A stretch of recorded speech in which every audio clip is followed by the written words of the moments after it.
Riyaziyyat 20 sınaq ümumi test toplusu 19-cu ümumi sınağın 30-cu sualının ispat sualının izahına baxaq. Sol tərəfdə sual görünür, sağ tərəfdə hazır şəkil çəkilib. Deməli, adlandıraq bu üç bucağı A, B, C şəklində. Bu hissələrə də, bu nöqtələrdə adlandıraq M, N, K, L şəklində.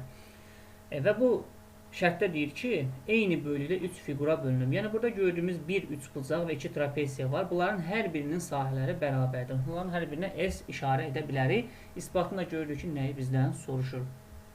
Əvvəla biz bilməliyik ki, burada üçbucaq BMN ilə üçbucaq BKL oxşardır. Həmçinin paralel olduğu üçün uyğun tərəfləri və həmçinin BMN üçbucağı ilə oxşardır üçbucaq BAC. Və oxşar üçbucaqlarda belə bir qaydamız var idi ki, uyğun tərəflərin nisbətləri sahələr nisbətini, uyğun tərəflərin nisbətlərinin kvadratı sahələr nisbətinə bərabərdir.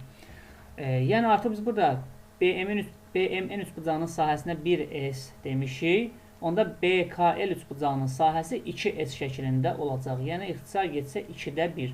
Onda belə çıxır ki, uyğun tərəflərin nisbəti 1 bölünsün kök altı 2 şəklində. Yəni kvadratı olduğu üçün tərəflər nisbətini tapanda kök aldıq. 1 böl kökdə 2. Onda BM tərəfinə biz 1K, amma ümumi BK tərəfinə kök altda 2K deyə bilərik. Yerdə qalır kök altda 2K çıxılsın 1K.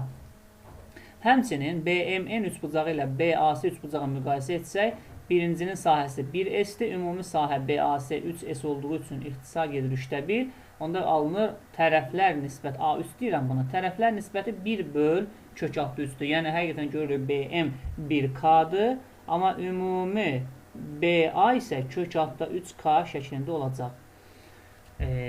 Yekun olaraq nə edirik burada? Biz gördük ki, BM 1K şəklindədir. MK parçası kök altda 2K minus K şəklindədir. Buradan K-nı mütərizə xaricinə çıxarsa qalar kök altda 2 minus 1. Və bir də orada AK parçası qaldı. AK parçasını tapmaq üçün ümumi kök altda 3K-dan çıxmalıyıq BM-i, yəni 1K-nı. Ondan da çıxmalıyıq MK-nı, yəni kök altda 2K çıxılsın K. Mötərizəni açsaq, qalar kök altda 3K minus kök altda 2K.